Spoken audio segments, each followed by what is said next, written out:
Hello and welcome to a great day here on the Jet Set. We've got lots planned today. Coming up, when it comes to luxury travel, we've got some of the most unique ways to travel in comfort. And we're sailing down the Danube in style with Riverside Luxury Cruises. And I've got your daily dose of travel inspiration. All this and more is about to take off right here on the Jet Set. Welcome aboard.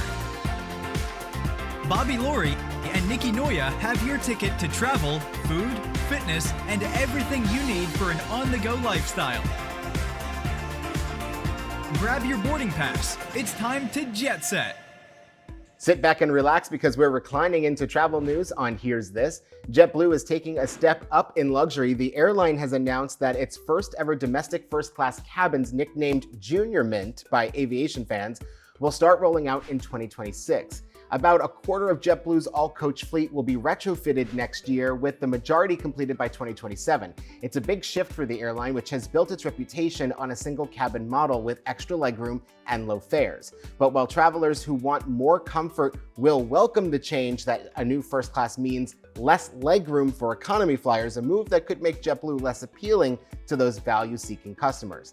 The airline is also gearing up for a new era of premium perks. JetBlue's first airport lounges are on the way, with the first opening at New York's JFK later in 2025 and Boston following in 2026. Access will be linked to the carrier's $499 premium credit card, which is expected to drive new rewards revenue. JetBlue is also upgrading its connectivity, switching to Amazon's upcoming Starlink competitor for faster in-flight Wi-Fi. So are you excited to see all of these changes coming to JetBlue, including a true first class? Because you're a JetBlue fan from the beginning. I love JetBlue, but I've never been in the Mint. I've never flown Mint either. My mother's flown Mint. I haven't flown Mint.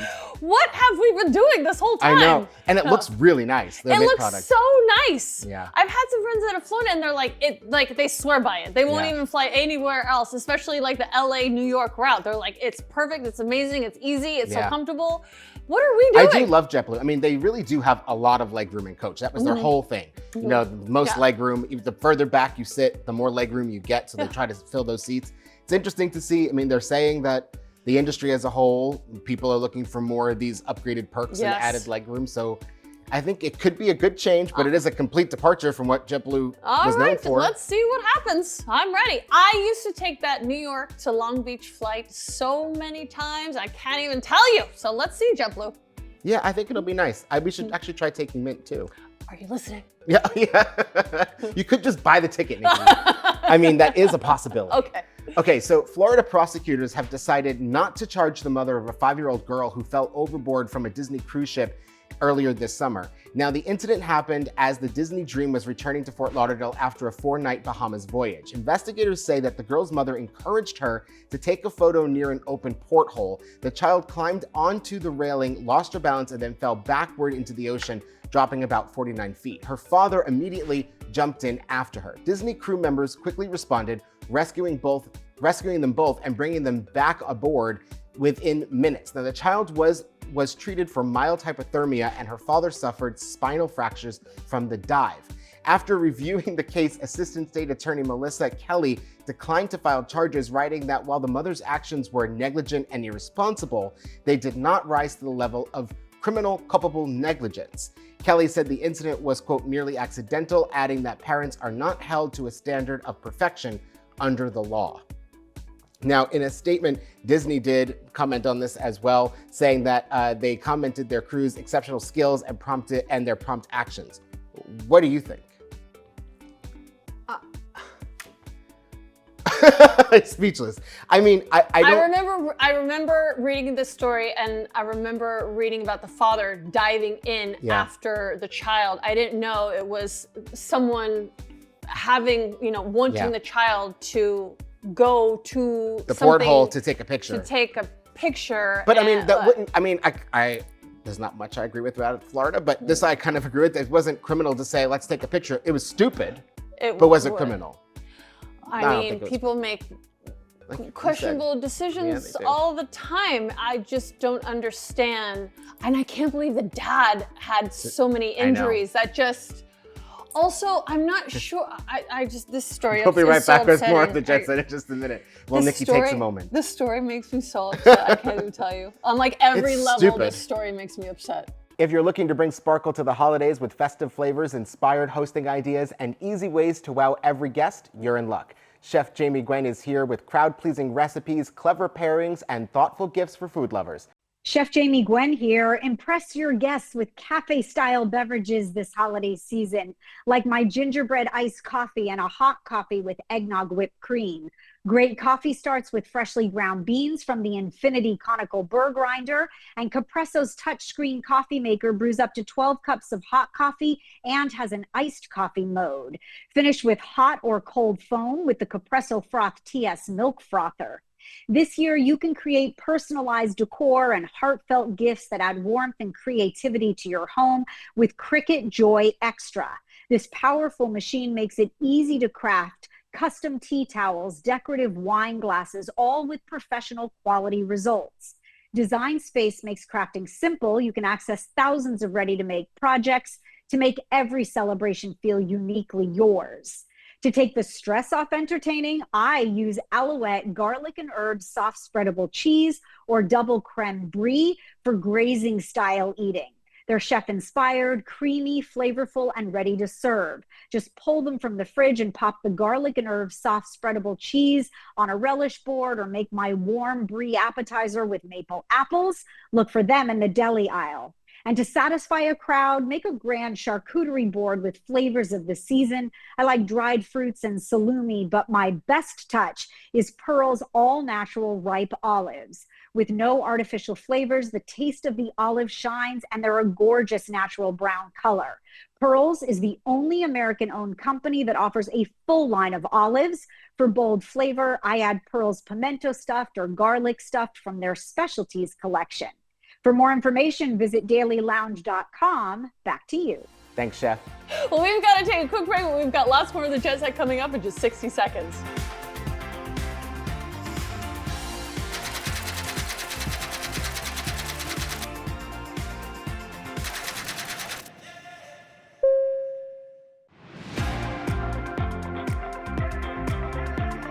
Today we're heading north, way north, to Scotland's Outer Hebrides, a place where rugged coastlines meet centuries-old craftsmanship. Each spring, whiskey lovers from around the world set sail for the Hebridean Whisky Festival, a celebration of island spirit, culture, and the people who make it all possible. We sent our producer Brad to explore it all aboard Hebridean Adventures, a small ship expedition cruise which combines breathtaking scenery, wildlife encounters, and of course, a dram or two along the way.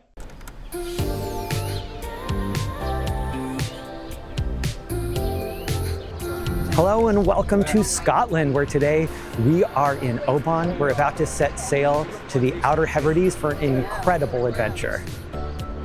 Perched on Scotland's rugged west coast, Oban is a postcard-perfect harbor town where seaside charm meets Highland spirit. With its colorful waterfront, charming shops, and cozy pubs, Oban feels instantly welcoming and unmistakably Scottish. So I'm about to board the Halman Bjorge and set sail for the Hebridean Whisky Festival cruise. This cruise takes us through the islands of Scotland to visit some iconic distilleries with rich history and to meet some of the people that make these islands so special. If your idea of the perfect journey includes remote islands, sea air, and a great single malt, this is your dream voyage. The Hebridean Whisky Cruise with Hebridean Adventures sails deep into Scotland's wild Western Isles, where dramatic coastlines meet legendary distilleries. By day, explore historic islands, spot wildlife, and step inside world-class whiskey distilleries for exclusive tastings. By night, unwind on board with cozy comforts, fresh local cuisine, and a dram in hand as the sun sets over the Hebrides. It's not just a cruise, it's a journey into the heart of Scotland's whiskey culture. It's the end of day one here in Scotland, and what an incredible first day. The scenery has been epic. I can't wait to taste some whiskey tomorrow. It's going to be such a great adventure. And while the views were spectacular, the food on board was even better. Every meal on board was a true culinary experience.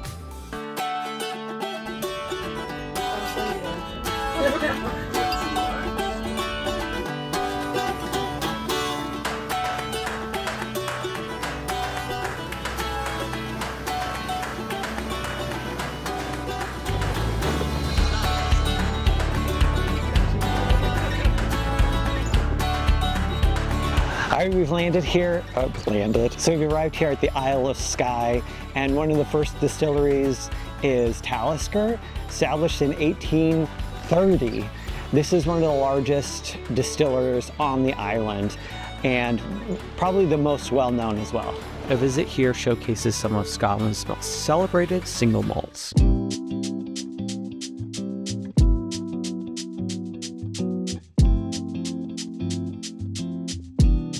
So our first stop here on the Isle of Skye is at the Torrebeg Distillery. I'm gonna go meet Leslie for a cask tasting and learn a little bit more about the history of this site. So Leslie, thank you so much for having us here at Torrebeg. What is special about tasting a whiskey straight from the cask? Oh, Cask, it's right? yeah, cask. Okay, Yeah. perfect. So it's really nice to dip a cask and taste something that's quite unique, and it's a single cask, obviously, as well. So people like to come and do a cask dipping rather than just pouring it out a bottle, which everybody can do. But this is something a little bit more unique.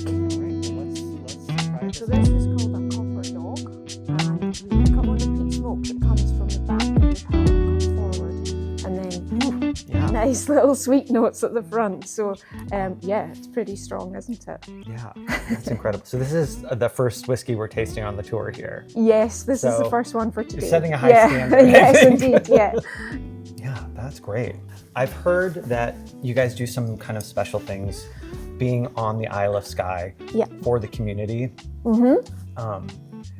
How did this distillery start? So it started, originally it was a derelict farm. There was 4 years restoration of the building before production could start. And Mossburn are very community focused as a company. So they advertised for people with no distilling experience. Now that might sound a little bit odd, but here in Skye there's not lots of people sitting with distilling experience not working. So they wanted to make sure it was local people that got jobs. So they all started in the same level playing fields. Nobody had any experience of distillation, and they're all from very different backgrounds. So of course that brought other skill sets to the distillery as well, which is really helpful. For lots of reasons and on lots of occasions as well. So what the company's done, obviously because we're still quite young, we can experiment a little bit. So that means that what they've actually done is they stop production of Torrebeg as we know it for a month every year, and they let 2 distillers make their own whiskey for 2 weeks each. So this is pretty unique. I've not heard of it anywhere else. And they can do whatever they want. So they can pick their own barley, how much it's peated or not peated, their yeast strains, their fermentation times, what casks they use as well. So it's really very, very exciting. And they're called journeymen when they're learning, because it's a trade that they're learning. So there'll be a journeyman series of bottlings coming out fairly soon. Well, how very cool. You can taste that there's a lot of thought and passion going into these classes. Yeah, absolutely. And I'm excited to keep tasting some more whiskey. Excellent. So, Sláinte mhath.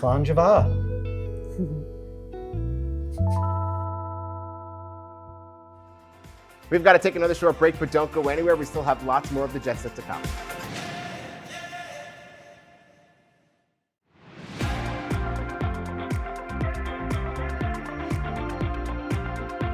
Welcome back to the Jet Set, where we're following our producer Brad as he sails through Scotland's Outer Hebrides for the Hebridean Whisky Festival.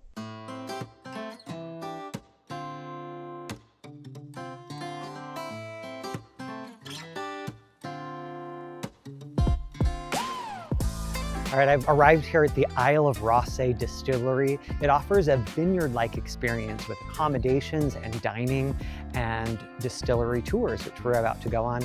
I can't wait to taste the products. Let's go. Tucked between the Isle of Skye and Scotland's Atlantic coast, the Isle of Rossay Distillery is one of the most remote and unforgettable stops in the Hebrides. So this is called the wash bath, and apparently what you're supposed to do is take a scoop. Whew. Yeah, and smell it. It's quite strong. Wow. This distillery is part of the Hebridean Whisky Trail, which offers an exciting and unique opportunity to experience the rich culture, unique flavors, and unforgettable landscape of 5 Hebridean islands while visiting 7 remarkable and very different distilleries.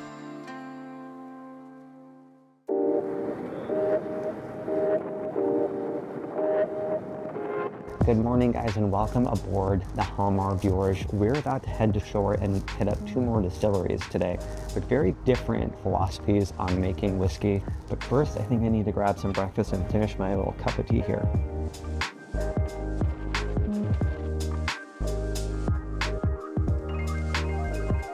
So our first stop today is at the Benbecula Distillery. Now it's known for its connection to the island and this community around it, and the choices it makes reflects that commitment, from the barley it uses to make its whiskey, to the artwork and the artifacts within its visitor center. It's said that you can taste a bit of the maritime history in every bottle. So this whole project is really based on people and place. And we're reflecting that in the offer we have here in the Visitor Centre. We've got archaeology, we've got genealogy, we've got treasures that have been recovered going back to the 14th century. There's other items here that reflect essentially life as it's been for the last couple of hundred years, and then looking forward to what this can contribute to Benbecula in the next couple of hundred years, let's say. Yeah, so we're very conscious that the distillery is on the island of Benbecula. It's the first distillery to be built here, and we have a very key mission to make sure this distillery is part of this community. So by the very nature of us being here, the elements, the wind, the sun, the storm, all happen in one day, it feels like. And that has a big influence on how the whiskey is, how the spirit is fermenting, and then how the whiskey matures. I do believe that we're always going to have an element of peatiness in every whiskey that we ever create. We might make the smoky levels go a little bit higher or take them back a little bit lower, but I think making sure the whiskey has this salty coastal flavour is something that is important, and it's something that really anchors this distillery on Benbecula.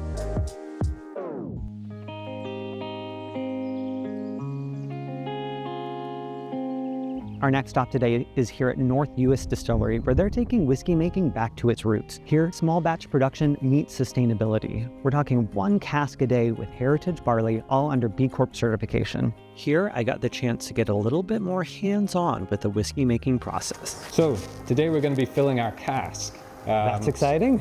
Yeah, so this is a 200-litre ex-bourbon, straight from the States. We buy these in 40-foot containers and they come, and we've not even opened this up yet. So first of all, we'll go ahead and open it up before we can then put some of our new make spirit in. Sound good? That sounds great. Excellent. So yeah, if you want to go ahead and give this a nose, so you can stick your nose straight into the bung.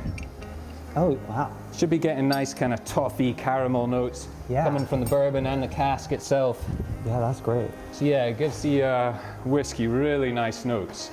And we're going to go ahead and fill 200 litres of our new make spirit into this. So fresh off the still, we just distilled this today. And we're actually a single cask distillery, so every day we produce enough spirit to fill 1 cask. So each day we roll in 1 of these casks, fill it, and then roll it next door into our warehouse. So extremely small boutique whiskey distillery, you could call it. Oh, very cool. So if you want to grab this, what was here, this is some of the new make spirit we're actually putting into the cask at the moment. So we're using a heritage barley variety called Bear Grain we've grown locally. Gives the whiskey a really nice minerality, gives it some nice oils as well. So whether you're tasting their handcrafted Isle of US gin or a whiskey with locally grown heritage bear barley, you'll taste the connection to the island and to its community.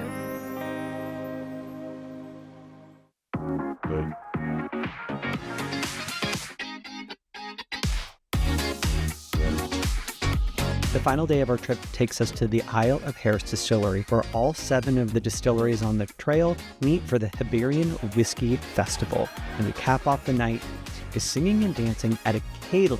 It's the perfect end to a great adventure. We've got to take one final break, but we'll be right back with more of the Jet Set. Don't go anywhere.